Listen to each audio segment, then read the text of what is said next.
Sa atong unang pagbasa, gihisgutan nga ang Ginoo nagplano nga maghimog bag-ong kasabutan.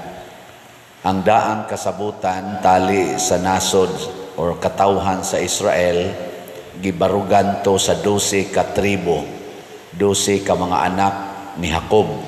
Kay kani si Jacob, apo ni Abraham, mao man ni siya ang ginganlan og Israel, ang amahan sa 12 ka nasod sa Israel, 12 ka kaliwatan. Kaning 12 ka kaliwatan sa Israel nahimong masupilon sa Ginoo. Wa na sila motuman sa balaod sa Ginoo, mautong gibungkag sila sa Ginoo.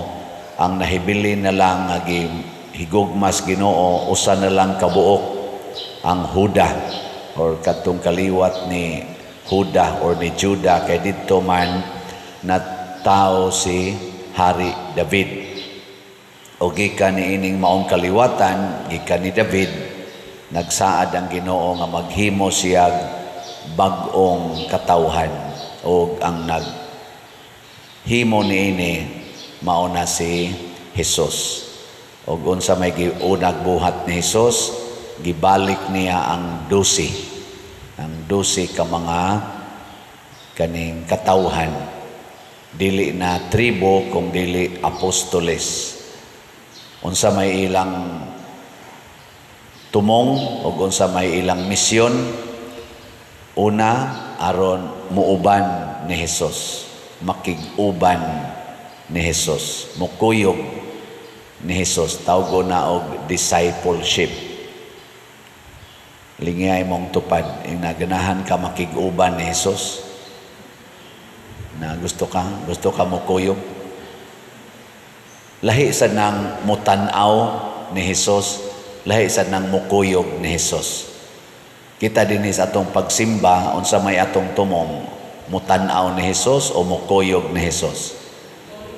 Kinsay mukuyog, ta sa kamot. Kanang wa mo pataas, kuyog mo siyawa. Mao ra na siya. Kay dinis kalibutan, duha ra man ka leaders ang angay natong kuyugan, ang Ginoo o ang yawa. Mao na siya. Daghan kay nagdebosyon ni Santo Niño, millions tibuok kalibutan. Pagpista diya Santo Niño, perti lisura ilakaw, kay pertigyong daghanang tao.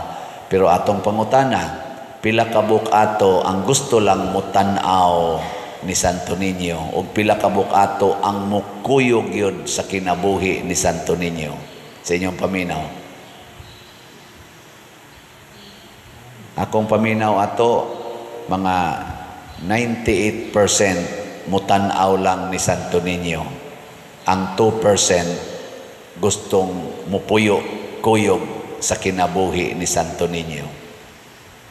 Bisag din atong ingnon, kinsay gustong mupuyo sa kinabuhi ni Santo Niño, ta sa kamot.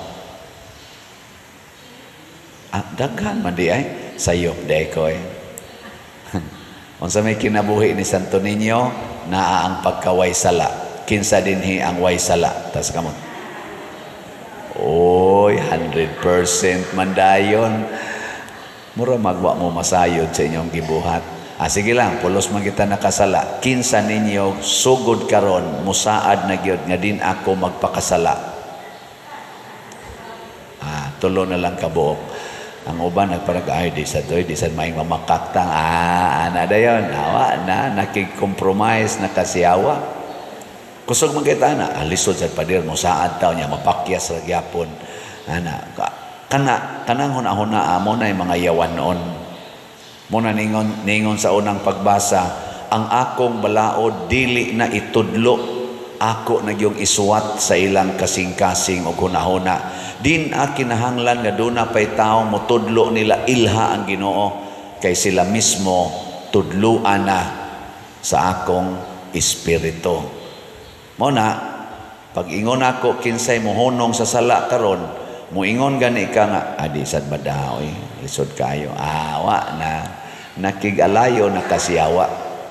So muna'y una ha, mukuyog, muuban ni Hesus. Mao sad na ang atong calling kay kaliwat naman ta sa bag-ong katawhan.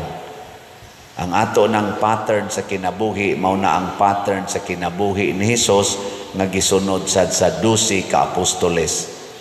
Kung ang unang 12 usaray nauyunan sa Ginoo kay wa katuman ang uban, niining bag-ong 12 usara sad ang na-rejected sa Ginoo. Ang 11 nakatuman. Kinsa may na-rejected by his own choice? Si Judas. So kanang dili mo kuyog sa Ginoo ug magbudhi sa Ginoo, mga Judas na. Ambot aning pundo ka, pila ka buk Judas ani. Oh, daghan kay mga Judas eh. Bisan aning na nagwali, wagi siguro apil ning nagwali karon. Oh, Judas ba? Karon ikaduha matod pa ni Hesus, magwali sa maayong balita, preaching. So discipleship dili lang mo kuyog ni Hesus, iya sa detang ipadala, pawalihon gyud. Mga asawa, kinsa ninyo ang mosaad nga sugod karon ako nagyong hatagag maayong balita ang akong bana ta sa kamot. Maayong balita. Kana bang inigabot nimo sa imong bana, ang imo dayong ihatag niya kalipay, dili kaguol. Kay magsikag ingon wa na koy kwarta, mao ni atong paliton, guol.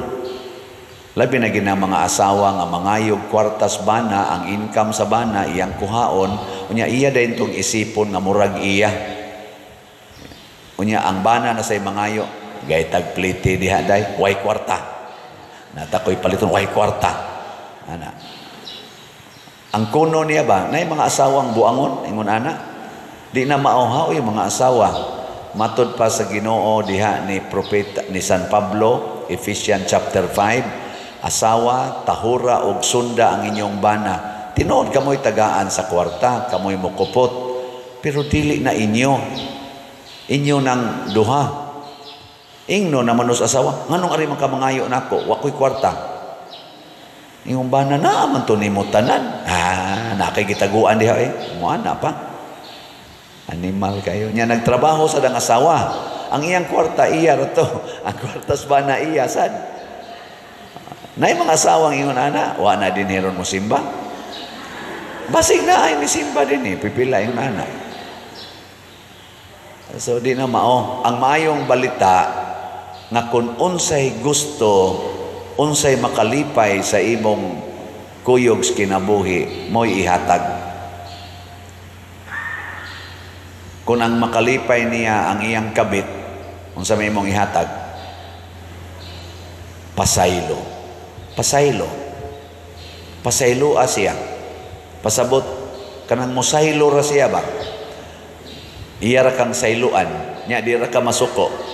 Mohilak ra ka. Gisayluan ka niya ba? Pasaylo. Kay mo ato siya siyang kabit. Kay imo nang babagan, unsa may mahitabo? Gubot. Kay di na mayong balita. Ang pasaylo. Maingon ra ka, sakit ning imong gibuhat nako. Imong gibuak, imong samaran ang akong kasing-kasing. But this cannot change my love for you. Saylo din siya nimo. Moana din siya, hilas nimo, luod ang naong nimo. Ato rin ito. Ngayon sa man, buhat mo ana, dili. Na tingo.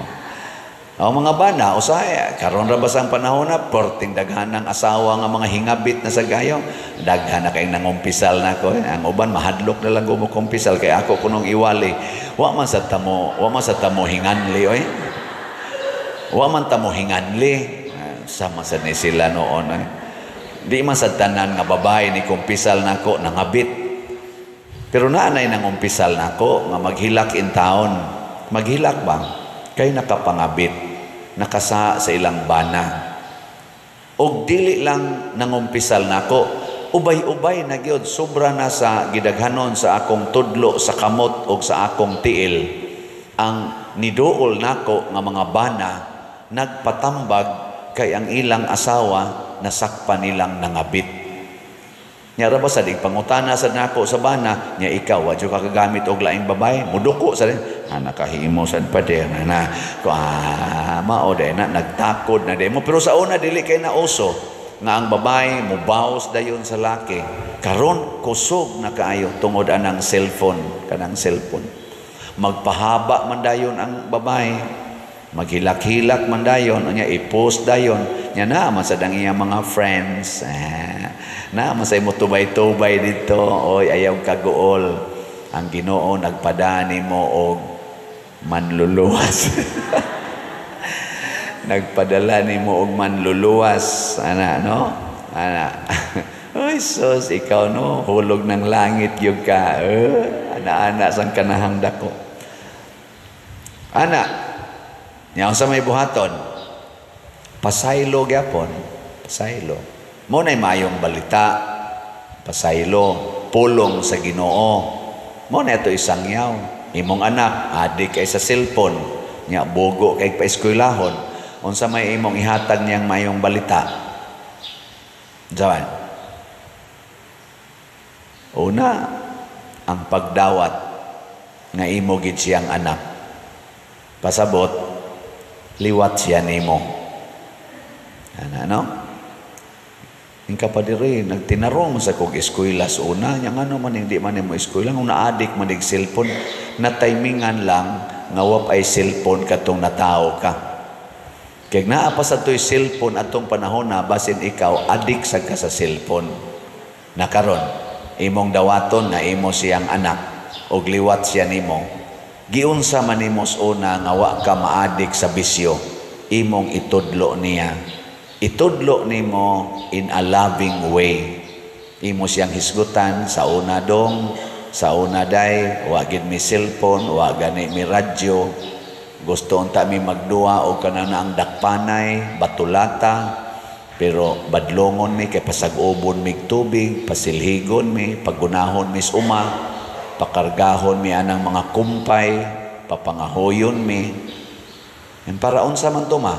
Para sa mga hayop, para na magamit sa pagbaligya to, na may kwarta, makakwarta na may katabang sa kalisod sa pamilya. Ana. Ay, may na lang na. Ni siya kanina yung amo, ma. Scatter man eh. Isa man na, scatter na gintaan na dong. Guba na ginatong kinabuhi. Gasto pa na sa kwarta, gasto pa sa oras, daot pang inyong lawas, ana, kay kuwang na mustog. Daghan kay na, mahal kay na, expensive kayo ang inyong bisyo. Ana. Ug maminaw, di mayo. Ako bitang papas una, high school pa mi, akong maguwang og ako, sugod na mamig tabako. Kaya si papa, manabako, maglumboy, sigarilyo, si mama san, manabako, sag tinustos. Nasakpan ming papa, tago-tago pa mi ato, nasakpan man mi, tawag des papa na mo, wag yun mga saba. Yun siya, sugod na dahil mo panabako. Doko-doko, ingon des papa, ako, o si mama ninyo, na-addict na mi aning tabako. Kay dugay na mi ani. Maka-addict man gud ni, ingos papa. Nya gasto sad sa atong kalisod, di na gidunta ni angay, pero na-addict naman mi.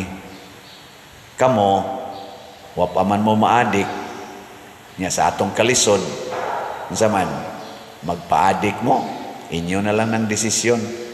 Pero mas maayo ang tagdili na lang mo magmusod aning bisyuha. Ako undang dayon ko.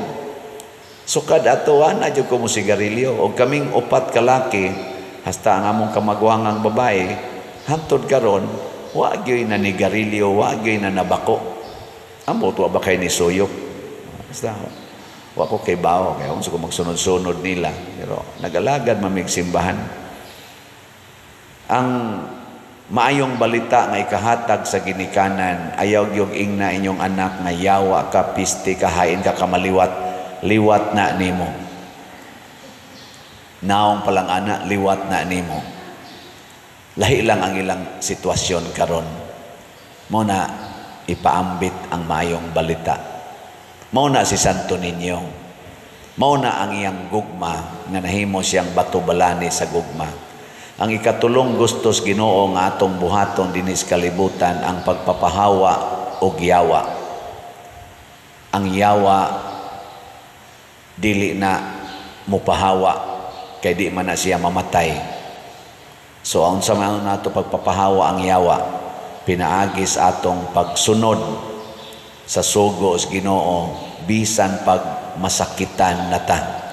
Bisag sakit na ba, sunod ta sugo sa Ginoo. Lingay mong tupad. Ingna gisakitan na kagpalit og slat. Ingna gisakitan na kagpalit anang slat. Gisakitan na mo o wapa? Wala pa no? Sa to pa, wala pa mo kasunod sa sugo sa Ginoo. Kaya ang 12 ka apostolis na ngamatay to, martyrdom kasagaran. Nya kaning ato din isip pagtabang sa katilingban, maing balita man ang slat, kada ninyo palit og slat, naghatag mo maayong balita sa ato din katilingban. Nya unsa may mahitabo? Malipay ta, malipay ang Ginoo, malipay si Santo Niño, malipay si San Vicente Ferrer, kay nagpadayon man ni sila pag-atiman sa ato dinhing simbahan. Sakit usahay ang paghatag. No. Pero di man kay nasakit. SBF dag para ibayad sa kumbinto. Sila na nito. Tag 500 pesos. Napatay 10,781 ka slots. Na palit mo karon tag 500 ra. Unya ang atong SNHG napay 15,697 ka buok slot available, 100 pesos. So totalon ang duha 600. Kuan na sakit na din na nga mo give up kag 600 pesos karong panahon sa nobinaryo ni kuan ni sani Santo Niño. Sakit na o dili? Depende sa imong kahimtang. Ug naa kay sweldo di ginasakit, pero wa kay hapit gikaon, sakit kayo. Pero og gandam kang magpasakit. Okay mo na nga dinhi karon doon ako'y bag-ong challenge panahon aning nobinaryo ni Santo Niño. Unsa to'y akong challenge sa pagpamalit og slot na ay minimum, na ay maximum, na asay extreme. Unsa may minimum na kada adlaw aning siyam ka nobinaryo mopalit kag usa ka slot nga SNHG. So tag 100 kada adlaw, 900 ang imong gastuhon sud sa siyam ka adlaw. Okay mo ana dili minimum ra na. Nya unsa may maximum nga i-appeal sa nimo og siyam ka adlaw ang SBF DAC nga tag 500,000. So pasabot 9 days times 600. Pila man na? 5,400. Ana, mo na siya gitawag og maximum. Ang extreme, butangan nimo og duha ka challenge. Ang SBF DAG na amay 16 slot challenge nga 8,000, onya ang ato sang SNHG na aman say challenge nga 2,500. Pila man ang total ana? 10,500 plus 5,400, pila tanan? Di na mo kabaw mo kwita? 15,900. Pwede na nahimo ang 16,000. Mauna na siya gitawag og extreme. Ang mohimo ana, doon na sad mo'y extreme graces. O niya, arisan mo sa maximum graces. Arisan mo sa minimum graces. O sa may gusto ninyo nga grasya, minimum or extreme?